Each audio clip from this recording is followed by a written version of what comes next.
Hello students, welcome you all. Let's start chapter number 6, lines and angles. Okay. આ વખતે જે 33% course ગઈ તો જેમાં આ ચેપ્ટરમાંથી પણ ઘણા બધો પોર્શન નીકળી ગયો છે, એટલે એ કેટલો કાઢવાનું છે અને કેટલું આપણે કરવાનું છે એવું તમને કહી શકે છે. ઓકે, શરૂઆતમાં બધી ટર્મિનોલોજીસ છે, એટલી બધી ડેફિનેશન્સ ખાસ કરવાની છે તમારે. ઓકે, અને આ બધી લખવાની છે નોટબુકમાં. Okay, so let start chapter number 6, lines and angles. Okay.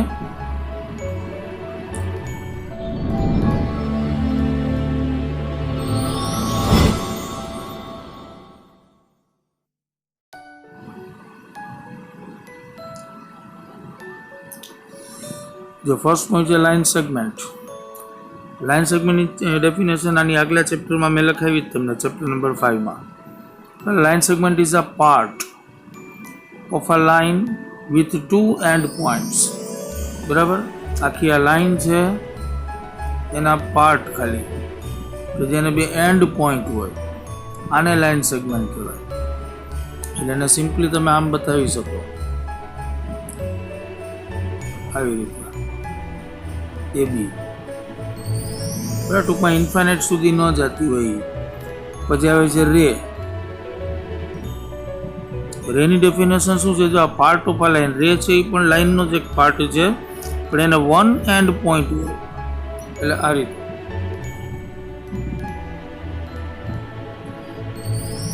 રીતે વન એન્ડ પોઈન્ટ. ઓકે, રે is also a part of line, એને એક જ એન્ડ પોઈન્ટ હોય અને બીજું આ રીતે આમ ઇન્ફાઇનાઇટ સુધી જતું હોય. અને લાઇન સેગમેન્ટ છે એને બે એન્ડ પોઈન્ટ હોય. ઓકે, એટલે નોટમાં શું છે? The line segment AB is denoted by AB and its length is denoted by AB. Line સેગમેન્ટને આપણે આ રીતે આમ AB ઉપર આમ લાઇન સેગમેન્ટ બતાવવાનો છે, અને એવી રીતે રે છે એને આ રીતે બતાવી શકાય. આ એનો સિમ્બોલ છે AB, અને લાઈન છે એને આપણે આ રીતે બતાવવાની છે AB. ઓકે, એટલે all these R symbols of line AB, line segment AB and રે AB. ઓકે, આ બધા સિમ્બોલ્સ છે અલગ અલગ. અને એ સિવાય જો એ સિમ્બોલ્સ યુઝ ન કરવા હોય તો અત્યારે NCERTના નવા સિલેબસ પ્રમાણે લખ્યું છે કે however we will not use these symbols.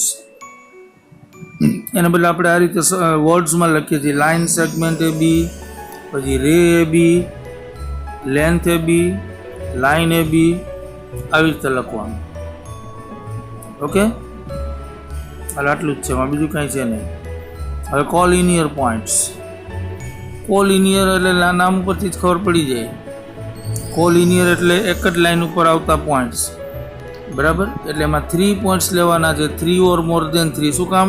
કારણ કે 2 પોઈન્ટ જો હોય એ તો આપણે આગલા ચેપ્ટરમાં જોયું ને, યુક્લિડની જ એક્ઝિયોમ છે કે 2 પોઈન્ટમાંથી હંમેશા એક લાઈન પાસ થાય. એટલે 2 પોઈન્ટ છે એ તો હંમેશા એક લાઈન ઉપર જ હોય. એટલે 2 પોઈન્ટ્સ આર ઓલવેઝ કોલિનિયર. એટલે 2 પોઈન્ટ માટે ડેફિનેશન અપાય જ નહીં કે ભાઈ 2 પોઈન્ટ કોલિનિયર છે, કારણ કે 2 પોઈન્ટ હંમેશા કોલિનિયર જ હોય. એટલે 3 ઓર મોર દેન 3 પોઈન્ટ્સ એમ કહેવું પડે. એટલે if 3 or more than 3 points lie on the same line they are called collinear. અને જો ન હોય તો otherwise they are called non collinear. Okay, 3 અથવા 3થી વધારે પોઈન્ટ જો એક જ લાઇનમાં ઉપર આવતા હોય, 3 or more than 3 points lie on the same line, તો એના ત્રણેય પોઈન્ટને કોલિનિયર કહેવાય. ધારો કે એક પોઈન્ટ આ ઉપર વયું ગયું તો એ કોલિનિયર નથી. એટલે પછી એંગલ્સ, આર્મ્સ એન્ડ વર્ટેક્સ. હવે તો જે એંગલ કઈ રીતે બનશે જુઓ.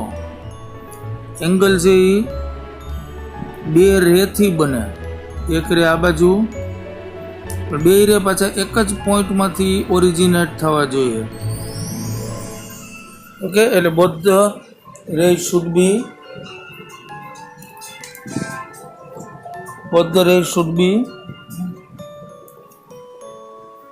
originated from the same point.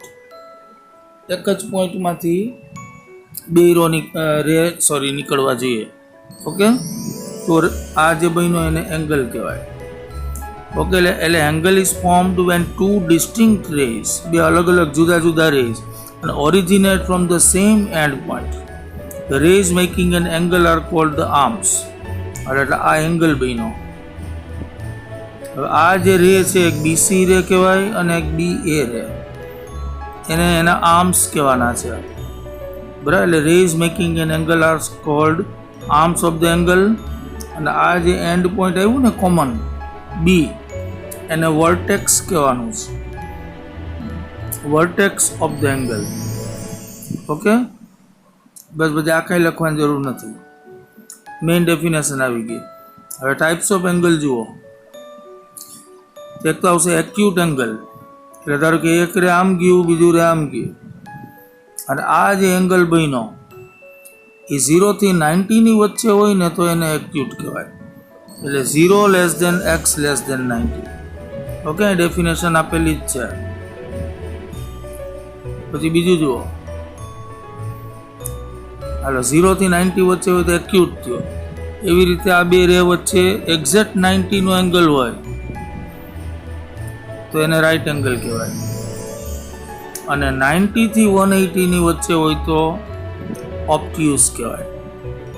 આર્યું 90 less than z less than 180, એટલે એક રે આમ જાય છે અને બીજું આમ, એટલે આ એંગલ છે એ કેવો થયો? 90 થી મોટો. એટલે અબવ 90 એન્ડ લેસ દેન 180, એટલે 90 થી 180 ની વચ્ચે. આને કઈ રીતે વધાય? 90 less than z less than 180, એટલે z is in between 90 and 180 એવો મતલબ થયો. એટલે ઓબ્ટ્યુસ થયો. અને એક્ઝેક્ટ 180 નો એંગલ જો થઈ જાય તો એને સ્ટ્રેટ એંગલ કહેવાય. એટલે એક રે આમ ગયું અને બીજું એક્ઝેક્ટ એનાથી ઓપોઝિટ ડાયરેક્શનમાં, એટલે આ આખો એંગલ છે એ 180 નો થયો. ઓકે, એટલે આ સ્ટ્રેટ એંગલ. હવે આવે છે રિફ્લેક્સ એંગલ.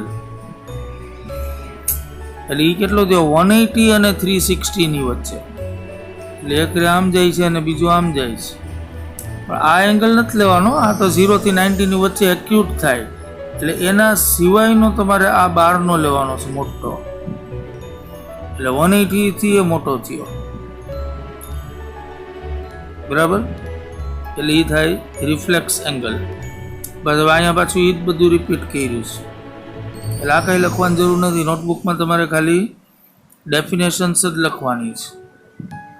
પછી આવે છે કોમ્પ્લિમેન્ટરી એંગલ્સ. કોમ્પ્લિમેન્ટરી એંગલ્સ એટલે એવા બે એંગલ કે જેનો ટોટલ 90 થાય.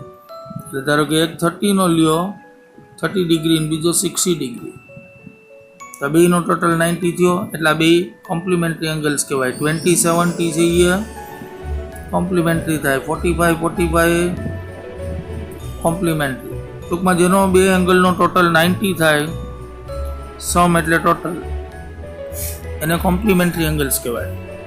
અને એવી જ રીતે બે એંગલનો ટોટલ 180 થતો હોય તો એને સપ્લિમેન્ટરી કહેવાય. અહીં લખેલું છે 2 એંગલ્સ whose sum is 180.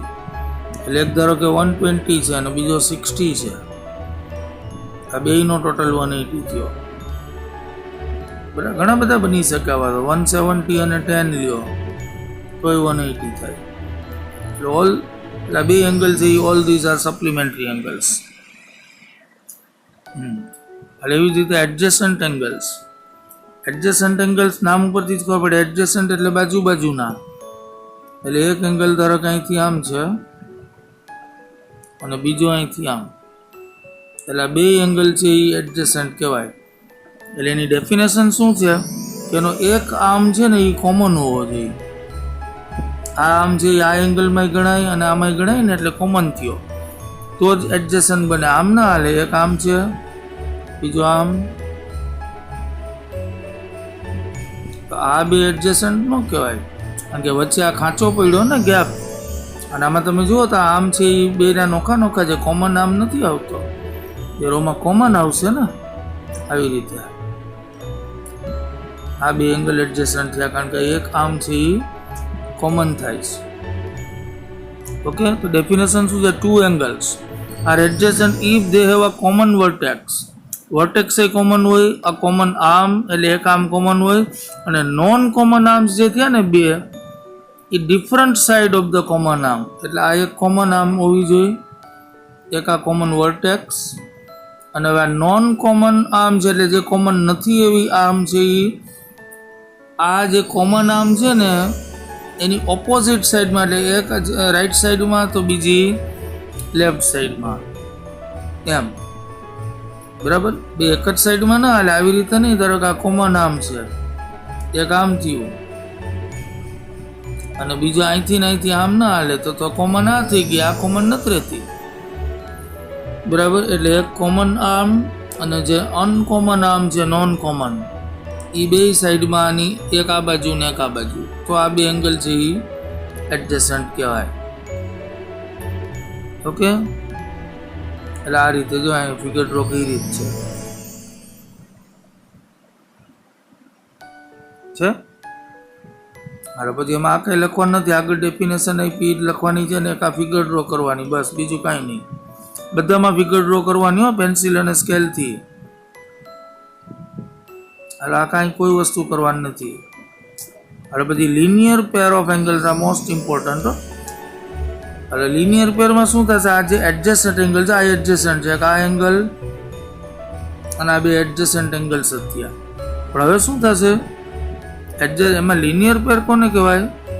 તો કે in two adjacent angles if their non common arms form a line. ધારો કે આ એડજસ્ટન્ટ એંગલ છે, જો હમણાં મેં કીધું એમ, આ એડજસ્ટન્ટ એંગલ્સ થયા. પણ આ નોન કોમન આર્મ એક આ છે, આ તો કોમન થઈ ને, એક નોન કોમન આર્મ એક આ અને આ થઈ બે. એ સ્ટ્રેટ લાઇન નથી બનાવતી, એંગલ બનાવે છે. સ્ટ્રેટ લાઇન બનાવતી એટલે આ જે છે ને નોન, એ આમ સીધી આવી જાય, સ્ટ્રેટ લાઇન બની જાય એવું. એટલે આ સ્ટ્રેટ લાઇન બની ગઈ જો, અને આ કોમન આર્મ, એટલે આ બે એડજસ્ટન્ટ એંગલ થયા. તો આ બે એંગલ છે એને લિનિયર પેરના એંગલ કહેવાય. અને મોસ્ટ આઈએમપી, એટલે in two adjacent angles if their non common arms form a line then they are called linear pair. બરાબર, અને લિનિયર પેરની ખૂબી શું છે કે આ બે એંગલનો ટોટલ હંમેશા 180 થાય, કારણ કે સ્ટ્રેટ લાઇન બની ગઈ ને, એટલે સ્ટ્રેટ એંગલ હંમેશા 180 નો હોય. આગળ જોયું આપણે, બરાબર. એટલે ધારો કે આ 120 છે તો આ 60 જ હોય, એટલે બેનો ટોટલ 180 હોય, ને બેનો ટોટલ 180 થાય એવા એંગલને કેવું નામ આપ્યું હતું આપણે? સપ્લિમેન્ટરી. એટલે હંમેશા સપ્લિમેન્ટરી. એટલે તમારે કાં ડેફિનેશન લખવાની છે કે કાં ફિગર ડ્રો કરવાની.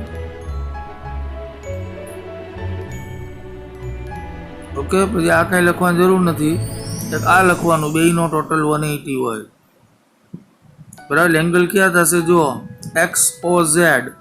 એટલે એક્સ જે એંગલ આ રીતે લખાય, એક્સ ઓ ઝેડ, આ પોઈન્ટ હંમેશા વચ્ચે રહેવું જોઈએ, આ પોઈન્ટ. એટલે એક્સ ઓ ઝેડ, અને પછી આ થયું ઝેડ ઓ વાય, એ 180 થયો. ઓકે, એવી જ રીતે વર્ટિકલી ઓપોઝિટ એંગલ્સ. ફિગર થોડીક આછી આવી છે પણ જોઈ લેજો હરખું. વર્ટિકલી ઓપોઝિટ એંગલ એટલે બે ઇન્ટરસેક્ટિંગ લાઇન હોય, એક આ લાઇન ઇન્ટરસેક્ટિંગ એટલે એકબીજાને કટ કરતી લાઇન, પેરેલલ નહીં. આગલામાં જોઈ લીધું આપણે આગલા ચેપ્ટરમાં. એના જે આ સામસામેના એંગલ આવ્યા ને એ વર્ટિકલી ઓપોઝિટ કહેવાય, એક આ અને એવી રીતે એક આ, એ વર્ટિકલી ઓપોઝિટ થયા. તો the vertically opposite angle માં two angles having a common vertex, આ common vertex છે, એક આ અને એક આ, એટલે common vertex થયું. and each arm of the first angle forming a line, આ એક આખી સ્ટ્રેટ લાઇન બનાવશે, તેને વર્ટિકલી ઓપોઝિટ એંગલ્સ કહેવાય. એટલે ડેફિનેશન લખવાની છે આની અંદર, ફિગર ડ્રો કરવાની, પણ આ કંઈ કરવાની જરૂર નથી. અને આ એક એનું રિઝલ્ટ ખાસ યાદ રાખજો, વર્ટિકલી ઓપોઝિટ એંગલ્સ આ નથી લખવાનું, પણ આ લખવાનું જો હંમેશા ઇક્વલ હોય. વર્ટિકલી ઓપોઝિટ એંગલ એટલે AOC ને BOD ઇક્વલ થયા. જો આ AOC એટલે આ અને આ BOD, આ બે વર્ટિકલી ઓપોઝિટ હંમેશા ઇક્વલ હોય. ધારો કે આ 40 નો છે તો આ 40 જ હોય. ઓકે, અને એવી જ રીતે બીજો વર્ટિકલી ઓપોઝિટ કયો છે AOD અને BOC, એટલે આ થયો આ AOD એટલે આ, અને BOC એટલે આ થયો AOD અને આ BOC. એ વર્ટિકલી ઓપોઝિટ થયા એટલે ઇક્વલ હોય. એટલે બે રિઝલ્ટ મોસ્ટ ઇમ્પોર્ટન્ટ છે, ખાસ યાદ રાખજો. એક લિનિયર પેરના એંગલનો ટોટલ હંમેશા 180 હોય, ઇક્વલ ન હોય. લિનિયર પેરના બે એંગલ છે આ ઇક્વલ ન હોય, પણ એનો ટોટલ 180 હોય, એટલે દે આર સપ્લિમેન્ટરી. અને વર્ટિકલી ઓપોઝિટ એંગલ્સ હંમેશા ઇક્વલ હોય. હવે એક્ઝિયોમ આવે છે 6.1. એક્ઝિયોમ એટલે વિધાઉટ પ્રૂફ. આગલા ચેપ્ટરમાં જોઈ ગયા આપણે. If a ray stands on a line, then the sum of two adjacent angles so formed is 180. આ તો હોય જ ને, કોઈ પણ રે છે એક લાઈન ઉપર હોય એટલે કઈ રીતે આ એક લાઈન અને એની ઉપર એક આ રે છે, આ હંમેશા કેવા એંગલ થયા લિનિયર પેરના, ને લિનિયર પેરનો ટોટલ હંમેશા 180 જ હોય. એટલે એ તો બરાબર છે, એને પ્રૂફની જરૂર નથી. અને આ એનું કોન્વર્સ કહેવાય. કોન્વર્સ એટલે આ એક સાઈડ છે, કોન્વર્સ એટલે ઊંધી સાઈડ. ધારો કે દર વખતે કોન્વર્સ સાચું જ હોય એવું ન બને. ધારો કે 3 + 2 = 5, આ વન સાઈડ થયું આમથી આમ, તો 5 = 3 + 2 ન થાય, એ પ્રૂવ ન થાય. આમ ઊંધું ન થાય, કારણ કે 5 = હંમેશા 3 + 2 જ ન હોય. 5 = 4 + 1 નહીં થઈ શકે ને. એટલે 3 + 2 is always 5, but 5 is not always 3 + 2. એટલે વન સાઇડેડ સાચું છે, ઊંધું સાચું નથી. બરાબર. એટલે મેથ્સની અંદર થિયરમ હંમેશા બે સાઈડ સાચા હોવા જોઈએ તો જ વેલિડ ગણાય. એક બાજુ જ સાચું હોય એને વેલિડ ન કહેવાય.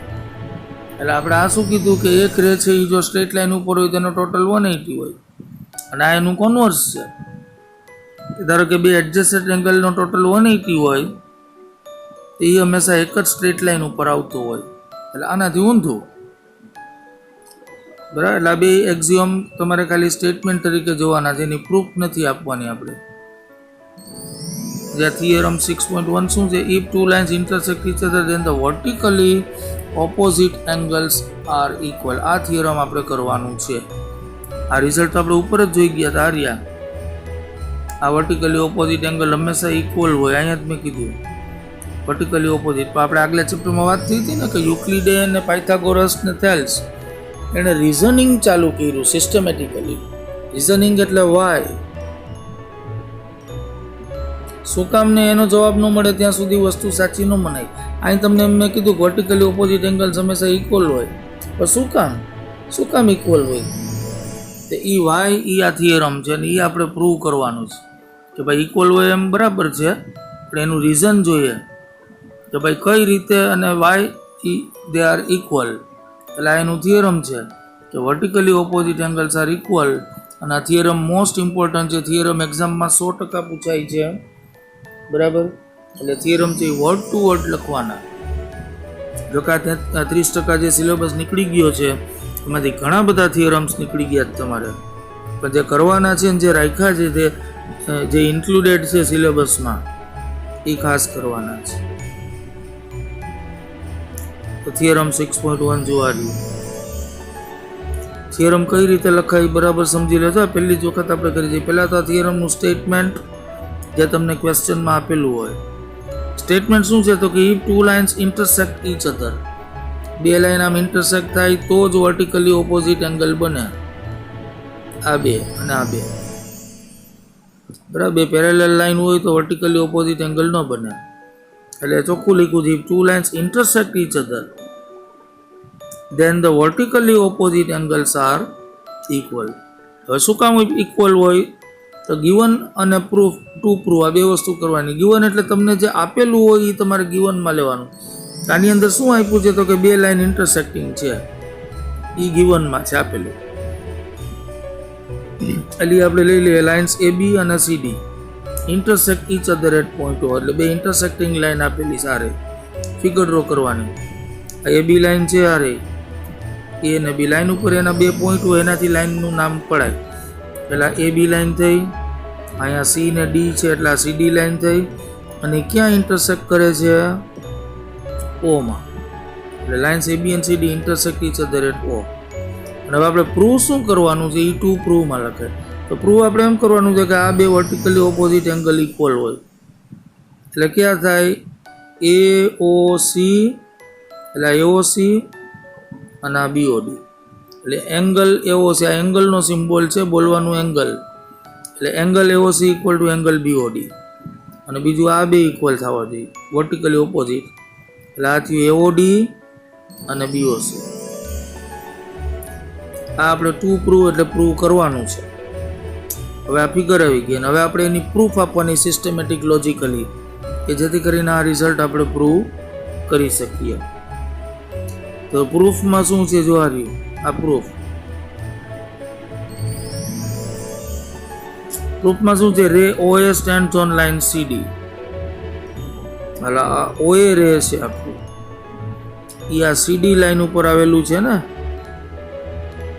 એટલે કેવા થયા? આ બે એંગલ લિનિયર પેર થયા, અને એનો ટોટલ 180 હોય. એટલે AOC અને AOD આ બે લિનિયર પેર થયા. એટલે એંગલ AOC પ્લસ AOD 180 થાય. લિનિયર પેર એક્ઝિયોમ એમ લખવાનું. રીઝન કે ભાઈ શું કામ 180 થયા, તમે કે હું આપણે બે કહીએ એટલે ન થઈ જાય, એનું રીઝન લખવાનું.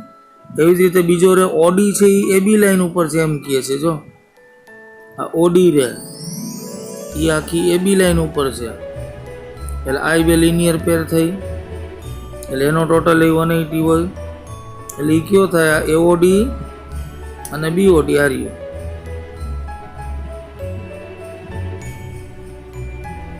AOD અને BOD નો ટોટલ એ 180. આ બીજું સેકન્ડ રિઝલ્ટ. આ આપણું ફર્સ્ટ રિઝલ્ટ, આ સેકન્ડ રિઝલ્ટ. એટલે 1 ને 2 ઉપરથી જુઓ શું થશે.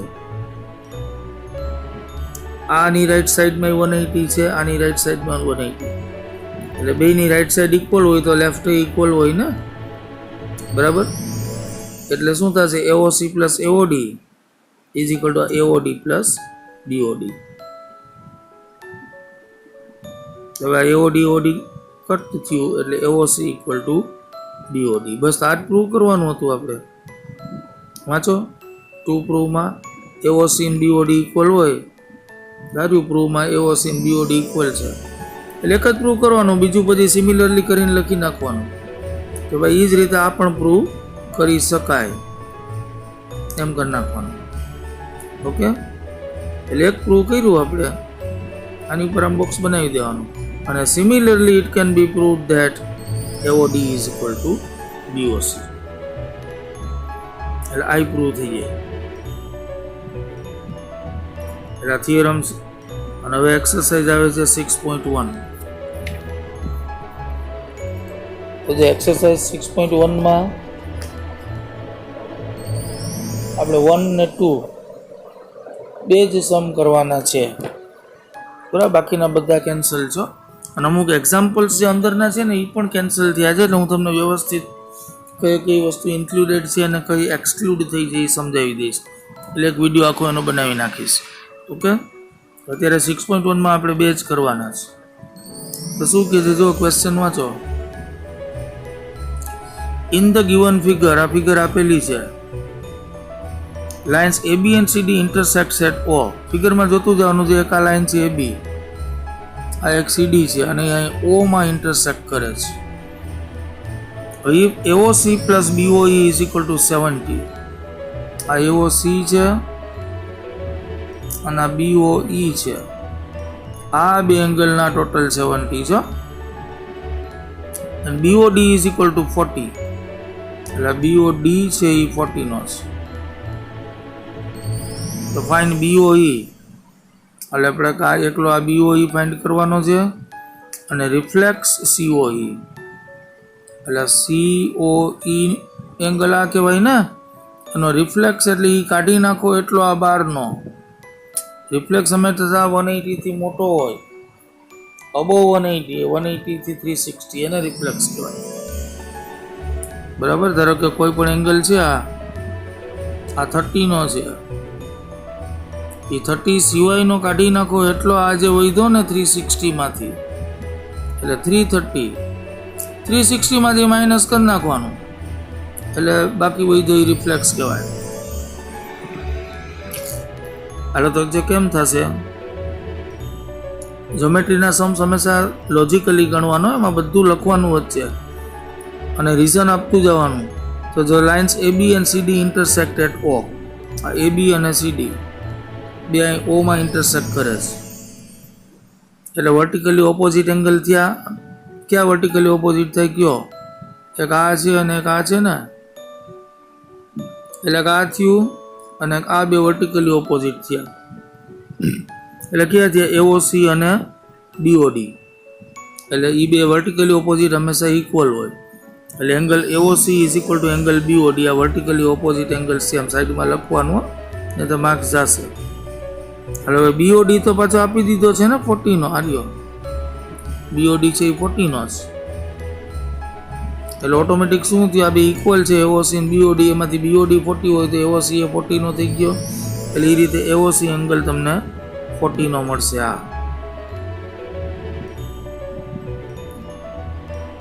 એટલે એવી જ રીતે હવે આ AOC અને આ BOE એ બેનો ટોટલ 70 છે એમ આપેલું છે ગિવનમાં. એ સાઈડમાં આમ લખવાનું ગિવન. કોઈ પણ વસ્તુ લખો એટલે તરત જ એનું રીઝન લખવાનું.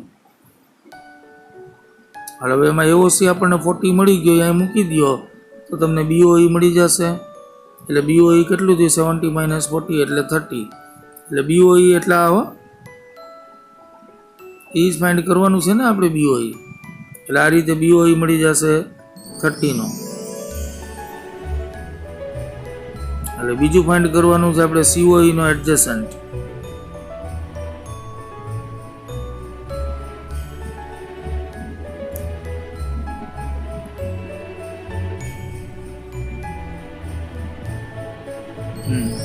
આપણે કયો લેવાનો છે? જુઓ, COE નો રિફ્લેક્સ કીધું છે, એટલે COE એનો રિફ્લેક્સ એટલે અહીંથી આટલો થયો ને, એમાં કેટલા આવે વિચારો એંગલ. એક તો જો આ સીધી લીટી છે, સીધી લાઈન, એટલે આ તો આખો 180 થઈ ગયો. એટલે તમારે આટલો ગોતી લ્યો તો હાલે ને, ખાલી આ બેને પ્લસ કરી દેવાનું. કયો? એક આ BOE અને આ BOD, એ બેને જ પ્લસ કરવાના રહ્યા આ બે એંગલને. બે મળી ગયા છે આપણને, BOD અને BOE. એટલે કેટલો થશે? BOD અને BOE આર એડજસન્ટ એંગલ્સ. એટલે ડી બેને પ્લસ કરો, એક BOD છે 40 નો અને BOE છે 30 નો, એટલે આખો DOE થયો 70 નો, અને એમાં પ્લસ ઓલું 180 બાકી હતું એ એડ કરો. આવ્યા 180 એડ કર્યું.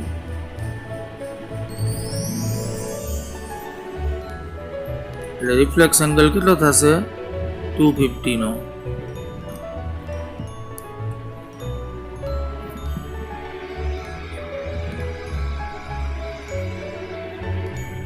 તમે બીજી રીતે કરી શકો. બીજી રીતે કેમ થઈ? જો આ AOC 40 નો છે, એટલે જો અહીં હું ડ્રો કરું છું, આ 40 નો થયો.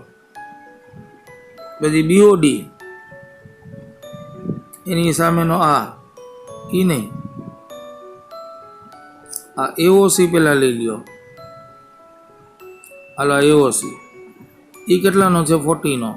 આ 40 નો થયો. એ રીતે BOE મળી ગયો છે. આ કેટલાનો થયો? 30 નો. આ 40. હવે આ આખી સ્ટ્રેટ લાઈન છે ને, એટલે એનો ટોટલ 180 હોય. એટલે આ આખો 180 છે, એમાંથી આ 40 + 30 માઇનસ કરી નાખો, એટલે 110 વધ્યું. એટલે ઈ કયો વધ્યો? આ વટલો 110.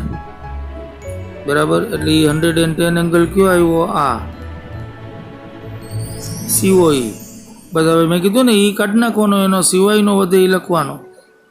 એટલે 360 માઇનસ 110 કરો એટલે આનો રિફ્લેક્સ મળી જાય કેટલો? 250.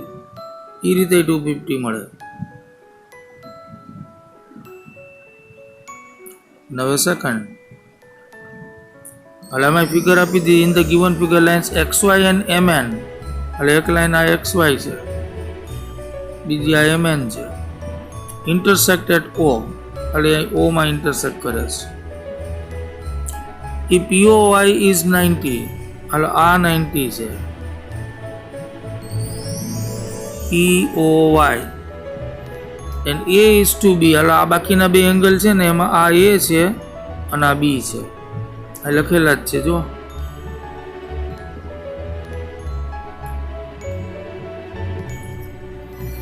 તો ફાઇન્ડ C. એટલે નીચેનો C ફાઇન્ડ કરવાનો છે, આ એંગલ. એટલે તો કેમ થશે જો, આ OP રે જુઓ, OP રે એ આ સ્ટ્રેટ લાઈન ઉપર છે. એટલે OP રે સ્ટેન્ડ્સ ઓન લાઈન XY. હાલો, એટલે એના ક્યાં બે એંગલ થશે લિનિયર પેરના? એક XOP અને POY. હાલો, XOP અને POY નો ટોટલ 180 હોય. પણ એમાં POY તો 90 આપેલો જ, એટલે ઓટોમેટિક આ 90 નો થઈ ગયો. એટલે POY ની જગ્યાએ 90 મૂકી દો. બરાબર. આવું કઈ ન લખો તાલે, એને બદલે અહીં લખી નાખવાનું linear pairs, angles of linear pair એમ લખી નાખવાનું. એટલે POY ની જગ્યાએ 90 મૂક્યો એટલે XOP એ 90 નો થયો. એટલે XOP છે એ 90 નો. હવે 90 ની અંદર પાછા બે એંગલ થાય. જો એક આ A અને B, અને એનો રેશિયો આપ્યો પાછો 2:3 નો. એટલે D કેમ મળશે જુઓ.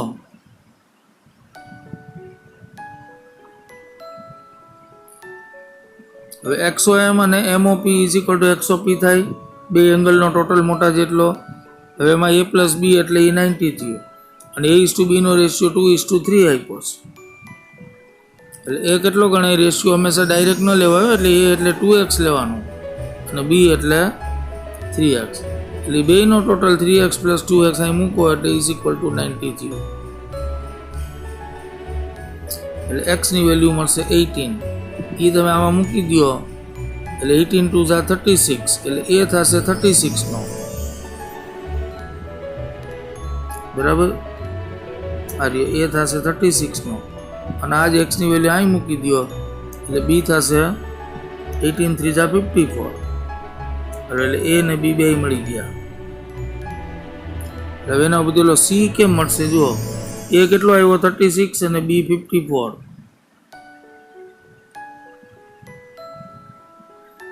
એટલે આ 36 આવ્યો, આ 54 આવ્યો. બરાબર. તો હવે જો આ C ગોતવો જ ને તો આ આખી પાછી સ્ટ્રેટ લાઈન છે. એટલે આ આખો એંગલ 180 હોય તો 180 માંથી આ B જેટલો 54 કાઢી નાખો તો બાકીનો C વધે ને, ચોખ્ખું દેખાય. એટલે 180 માઇનસ 54 થશે.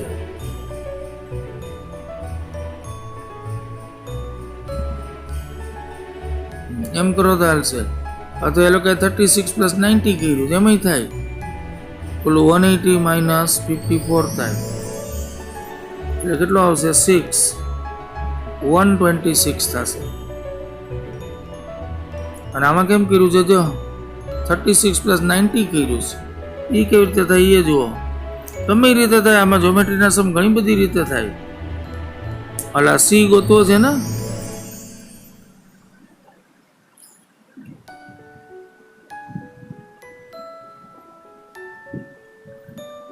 એટલે 36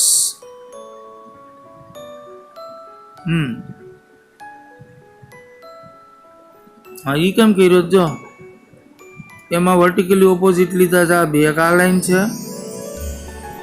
એક આ લાઈન છે. એટલે આ C જેટલો જ વર્ટિકલી ઓપોઝિટ આ થયો ને, એ બે ઇક્વલ હોય. એટલે એ કેટલો થશે? એમાં એક એ આવ્યો અહીંથી આટલો, અને આ 90 આવ્યો. એટલે 90 પ્લસ 36 એટલો થશે આમ. એટલે 90 પ્લસ 36 કરો તો મળે. ઘણી બધી રીતે થાય. તમને દેખાવું જોઈએ ફિગરમાં, અને લોજિકલી વિચારતા આવડવું જોઈએ. ઓકે, તો આ બે જ સમાનની અંદર આપણે કરવાના છે.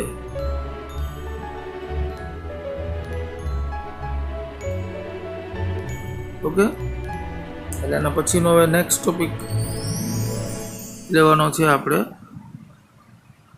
એ છે પેરેલલ લાઇન્સ એન્ડ ટ્રાન્સવર્સલ્સ. તો નેક્સ્ટ ટોપિક ચાલુ કરીએ હવે. જુઓ હવે પેરેલલ લાઇન્સ એન્ડ ટ્રાન્સવર્સલ.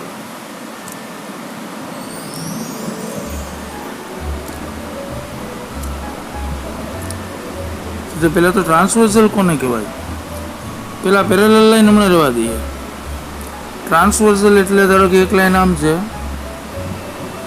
બીજી લાઈન આ છે, બે લાઈનને ઇન્ટરસેક્ટ કરતી ત્રીજી લાઈન એની ઉપર પડે તો આ લાઈન છે એને ટ્રાન્સવર્સલ કહેવાની છે. એટલે જુઓ ત્યાં ફિગરમાં બે લાઈન કઈ બીજા એક આ એમ અને એક આ એન. જો બે પેરેલલ નથી પણ બે ઉપર આ એલ પડી, જો એટલે એલ ઇઝ ધ ટ્રાન્સવર્સલ. એલને ટ્રાન્સવર્સલ ગણવાની છે. ઓકે, તો જો આમ કરવાથી શું થશે? તમને 8 એંગલ મળશે. ટોટલ 8 એંગલ્સ ક્યાં થયા? એક આ 1 2 3 4 અને 5 6 7 ને 8. અને ઇન્ટરસેક્ટિંગ પોઈન્ટ આવશે અહીંનું પી, અહીંનું ક્યુ. એટલે 1 2 3 4 4 એંગલ અહીં થયા, 5 6 7 8 4 એંગલ આમ થયા, એટલે ટોટલ 8 એંગલ્સ થયા. ઓકે, રોજ 8 એંગલને કઈ રીતે ઓળખવાના છે? જુઓ, આ કાંઈ લખવાનું નથી હો, આ જરૂર નથી, ખાલી એક આ ફિગર યાદ રાખજો. આ ટ્રાન્સવર્સલ કોને કહેવાય? એક ઈ ડેફિનેશન લખજો. ટ્રાન્સવર્સલ એક લાઇન છે. કઈ લાઇન? તો કે વિચ ઇન્ટરસેક્ટ્સ 2 ઓર મોર લાઇન્સ. બે અથવા બેથી વધારે લાઇનને એક સાથે આમ ઇન્ટરસેક્ટ કરતી હોય, એક આમ અને એની ઉપર આમ, તો આને ટ્રાન્સવર્સલ કહેવાય આ લાઈનમાં. હાલો, તો હવે આ કંઈ કરવાની જરૂર નથી. 8 8 નંબર અહીં અપાઈ ગયા આપણે. ઓકે, તો હવે એને આપણે કઈ રીતે જોવાનું છે? તો જે પહેલાં આવશે કોરસ્પોન્ડિંગ એંગલ્સ. એટલે કોરસ્પોન્ડિંગ એંગલ્સ છે, એમાં કાંઈ લખવાનું નથી, ખાલી એક હેડિંગ આપવાનું કોરસ્પોન્ડિંગ એંગલ્સ. આ કાંઈ જરૂર નથી. આ કોરસ્પોન્ડિંગ એંગલ્સ કીધું જો, એટલે પેર મળશે તમને. કઈ પેર કોરસ્પોન્ડિંગ થાય? જો હું પહેલાં સમજાવી દઉં. કોરસ્પોન્ડિંગ એંગલ કેને કહેવાશે? જો આ લાઈન છે એની ઉપરનો આ કયો એંગલ થયો? 1. એવી જ રીતે આ નીચેની બીજી લાઈન છે ને એનો ઉપરનો કયો થયો? 5. અને સેમ જ સાઈડમાં, એક જ સાઈડમાં આ ટ્રાન્સવર્સલ છે એની લેફ્ટમાં જ ગણવાનું. એક લેફ્ટ ને એક રાઈટ, આમ એમ નહીં. એટલે ક્યાં થશે? કયો? એક આ 1 ની હારે આવશે આ 5, ઉપલા રે ઉપલો. એ રીતે અહીંયા 2 ની હારે આવશે આ 6, કારણ કે આ 2 ઉપરનો છે, આ 6 એ લાઈનની ઉપરનો. પછી આ લાઈનની નીચેનો ગણો તો આ 4, અને આ લાઈનની નીચેનો ગણો તો 8, અને આ લાઈનની નીચેનો ગણો તો 3, આની નીચેનો ગણો તો 7. એટલે 4 પેર મળશે. કઈ? એક તો 1 5 અને 2 6. જો અહીંયા આ 1 5 2 6, અને એવી રીતે 4 8 અને 3 7. આ total 4 pairs of corresponding angles. આ બધા કોરસ્પોન્ડિંગ એંગલ કહેવાય. હાલો, પછી ઓલ્ટરનેટ ઇન્ટિરિયર એંગલ્સ. હાલો, ઓલ્ટરનેટ ઇન્ટિરિયર એટલે એમાં બે એંગલ તમને મળશે, બે પેર, પણ ડિફરન્ટ સાઈડમાં. ડિફરન્ટ સાઈડમાં એટલે એ ક્યાં ક્યાં છે જોઈ લો. 4 6 અને 3 5. એટલે ક્યાં જો ઇન્ટિરિયર કીધું છે એટલે તમારે આ બે લાઈનની અંદર જ રહેવાનું, લાઈનની બહાર નથી નીકળવાનું. અને ઓલ્ટરનેટ એટલે છે ને એક આ 4 અને એક આ 6, એ બે એંગલ થયા. એટલે તમારે છે ને આમ યાદ રાખવાનું, અને જે એક અહીંથી આમ આમ અને આમ થયું એટલે ઝેડ બને. એક આ બાજુનો એંગલ અને એક આ બાજુનો, એટલે આમ ઝેડ બનતા હોય ને એ બે ઓલ્ટરનેટ ઇન્ટિરિયર કહેવાય. અને એવી રીતે ઊંધો ઝેડ એક આમ બને છે, એક આ 3 અને એક 5. એટલે ટ્રાન્સવર્ઝલની એક રાઈટ સાઈડનો લેવાનો, એક લેફ્ટનો, એટલે એમાં ઝેડ આમ થશે, જો અહીંથી આમ આમ અને આમ. એટલે આ એંગલ કયો થયો 3 અને આ એંગલ કયો થયો 5. એટલે 4 6 અને 3 5 એટલે કે આમ ઝેડ થશે, આ બે ઓલ્ટરનેટ કહેવાય, અથવા કે આ બે કહેવાય. બરાબર. એટલે ઓલ્ટરનેટ ઇન્ટિરિયર આપણે ઓલ્ટરનેટ ઇન્ટિરિયરને ઓલ્ટરનેટથી જ ઓળખશું. એટલે ઓલ્ટરનેટ જ કહેવાનું છે, ઇન્ટિરિયર જવા દઈએ, ખાલી ઓલ્ટરનેટ. અને ઓલ્ટરનેટ એક્સટિરિયર છે ને એ કાંઈ કામના નથી, એટલે એ કરવાના જ નથી, ઉલટાનું કન્ફ્યુઝન ઊભું કરે છે. એટલે ઓલ્ટરનેટ એક્સટિરિયર આખું કાઢી નાખજો. ઓલ્ટરનેટ એટલે હંમેશા ઇન્ટિરિયર જ ગણવાના. બરાબર. અને પછી એક આ છે interior angles on the same side of transversal. એટલે સેમ સાઇડના ઇન્ટિરિયર એંગલ્સ એ ક્યાં થશે જુઓ.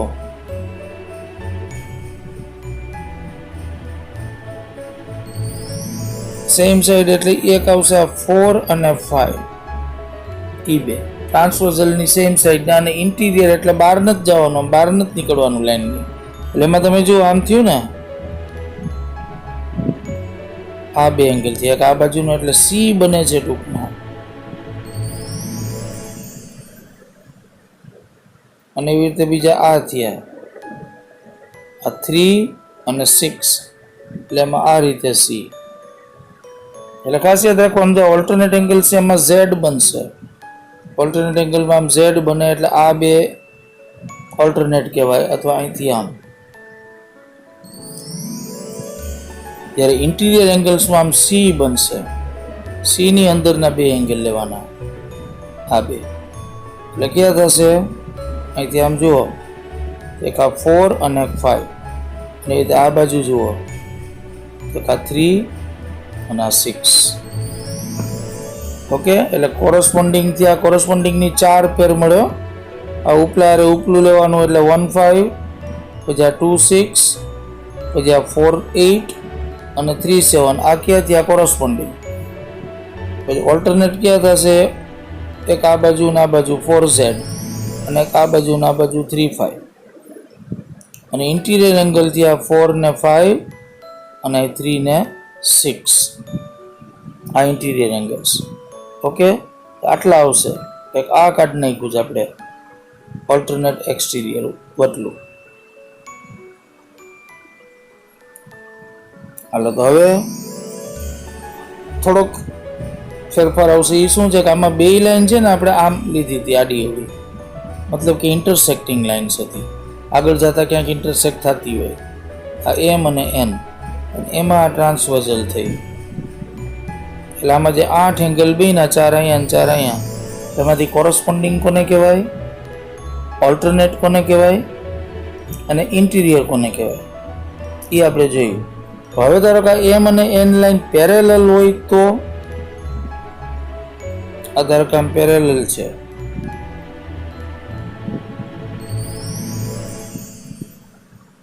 અને હવે આ ટ્રાન્સવર્ઝલ છે ધારો કે આમ, તો એ તમને એંગલ તો 8 જ મળશે ને. અહીંયા 1 2 3 4 અને 5 6 7 8, એમાં કોઈ જાતનો ફેરફાર નહીં. અને ઓની જેમ જ આ 1 ને 8, આ 5 છે એ કોરસ્પોન્ડિંગ જ કહેવાશે. આ 4 અને 6 છે ઓલ્ટરનેટ જ થશે, અને આ 4 અને 5 છે ઇન્ટિરિયર થશે. ઓની જેમ જ બધું, પણ ફેર ખાલી એટલો પડ્યો કે આવા કેસમાં આ જે કોરસ્પોન્ડિંગ એંગલ છે કે આ 1 અને 5, એ કોરસ્પોન્ડિંગ એંગલ બધા સરખા જ હોય જો આ બે લાઈન પેરેલલ હોય તો. એટલે બે પેરેલલ લાઈનની ઉપર જો ટ્રાન્સવર્ઝલ આવતી હોય તો કોરસ્પોન્ડિંગ એંગલ્સ બધા સરખા હોય. એ આપણું આ એક્ઝિયોમ 6.3 કે ઇફ આ ટ્રાન્સવર્ઝલ ઇન્ટરસેક્ટ્સ, જો ટ્રાન્સવર્ઝલ જે ઇન્ટરસેક્ટ કરે છે કોને, તો કે 2 પેરેલલ લાઇન્સ. આવ્યું ને, જો પેરેલલ લાઇન્સ એટલે બે પેરેલલ લાઇન છે આવી રીતે, અને એને ટ્રાન્સવર્ઝલ આમ ઇન્ટરસેક્ટ કરે છે, તો પેર of corresponding angles is equal. તો કોરસ્પોન્ડિંગ સરખા જ હોય, એટલે એનાથી આપણને બેનિફિટ શું મળશે કે આ એંગલ ધારો કે તમને મળી ગયો 55નો, તો આ ઇક્વલ હોય એટલે 55 તમે લઈ શકો. કોરસ્પોન્ડિંગ એંગલ્સ હંમેશા સરખા હોય. આ એક્ઝિયોમ છે એટલે એને પ્રૂવ નથી કરવાનું. અને એક્ઝિયોમ 6.4 એનું કોન્વર્સ છે. કોન્વર્સ એટલે હમણાં જ મેં કીધું ને ઊંધું. મેથ્સની અંદર બધા થિયરમ ઓપોઝિટ ડાયરેક્શનમાં ટુ વે હોવા જોઈએ, બે બાજુ પ્રૂવ થવા જોઈએ, લેફ્ટ ટુ રાઈટ અને રાઈટ ટુ લેફ્ટ. અહીંયા આપણે શું બોલ્યા હમણાં કે જો બે પેરેલલ લાઈન ઉપર ટ્રાન્સવર્સલ આવતી હોય તો આ કોરસ્પોન્ડિંગ એંગલ ઇક્વલ હોય બધા ચારે ચાર. એવું આપણે પ્રૂવ કર્યું ઉપલામાં થિયરમ આ એક્ઝિયોમ 6.2માં. શું કે બે પેરેલલ લાઈન ઉપર ટ્રાન્સવર્સલ આવતી હોય તો આ કોરસ્પોન્ડિંગ એંગલ્સ ઇક્વલ હોય. અને હવે એનું કોન્વર્સ શું થાય કે જો કોરસ્પોન્ડિંગ એંગલ્સ ઇક્વલ હોય તો આ બે લાઈન હંમેશા પેરેલલ જ હોય, એમ ઊંધું પ્રૂવ કરવા. એટલે યા છે જો આ વાંચો 6.4. ઇફ આ ટ્રાન્સવર્સલ ઇન્ટરસેક્ટ્સ ટુ લાઇન્સ, જો ટુ પેરેલલ લાઇન્સ નથી લખ્યું, ટુ લાઇન્સ જ લખ્યું છે. અને સચ ધેટ એવી રીતે કે આ pair of corresponding angles is equal, જો કોરસ્પોન્ડિંગ ઇક્વલ થતા હોય તો then the two lines are parallel. એટલે આનાથી ઓપોઝિટ થયું. આમાં આપણે પેરેલલ લાઇન આપી દીધી છે એમ કીધું હતું અને કોરસ્પોન્ડિંગ ઇક્વલ હોય એમ બોલ્યા હતા. આમાં કોરસ્પોન્ડિંગ ઇક્વલ હોય તો લાઇન્સ પેરેલલ હોય, એને કોન્વર્સ કહેવાય. ઓકે, હાલો એટલે એ કોરસ્પોન્ડિંગનું છે. હવે બીજો પોઈન્ટ, ધારો કે બે લાઇન પેરેલલ છે અને આ ટ્રાન્સવર્સલ. આપણે હમણાં જ કીધું એમાં કોરસ્પોન્ડિંગ તો ઇક્વલ થાય, એ એક્ઝિયોમમાં છે એટલે આપણે સ્વીકારી લેવાનું, એક્સેપ્ટ. હવે એવી જ રીતે ઓલ્ટરનેટ એંગલ ક્યાં થયા હતા? ઓલ્ટરનેટ એક આ બાજુ અંદરના ને એક આ અંદરનો ઝેડ બને ને, અહીંથી આમ ઝેડ બને, જો આ ઝેડ. તો જેમ કોરસ્પોન્ડિંગ એંગલ્સ ઇક્વલ હોય એમ ઓલ્ટરનેટ એંગલ્સ પણ ઇક્વલ હોય. એ છે આપણું આથી એક્ઝિયોમ થિયરમ 6.2. આ થિયરમ 6.2 અને એ આપણે કરવાનું છે, એ પ્રૂવ કરવાનું છે. તો જો ઇફ આ ટ્રાન્સવર્સલ ઇન્ટરસેક્ટ ટુ પેરેલલ લાઈન આપી દીધી છે અને પેરેલલ લાઈનને ટ્રાન્સવર્સલ ઇન્ટરસેક્ટ કરે છે, તો then each pair of alternate angles, interior નો લખો તો ચાલશે, એ ઓલ્ટરનેટ ઇન્ટિરિયર જ હોય, એટલે ઓલ્ટરનેટ એંગલ્સ પણ ઇક્વલ હોય. એટલે જેમ કોરસ્પોન્ડિંગ ઇક્વલ થયા પેરેલલ લાઈન હોય તો જો, આવી લાઈનમાં નહીં, આવી લાઈન હોય ને પછી ટ્રાન્સવર્સલ આવતી હોય તો નહીં, પેરેલલ લાઈન હોય ને ટ્રાન્સવર્સલ આવતી હોય તો જ. તો કોરસ્પોન્ડિંગ એ ઇક્વલ થયા અને એવી રીતે ઓલ્ટરનેટ એંગલ્સ પણ ઇક્વલ થયા. અને 6.3 એનું કોન્વર્સ છે કે જો ઓલ્ટરનેટ એંગલ્સ ઇક્વલ હોય તો બે લાઈન પેરેલલ હોય, એનું કોન્વર્સ. અરે દેન ટુ લાઇન્સ આર પેરેલલ. ઉપર જોયું એમ જ.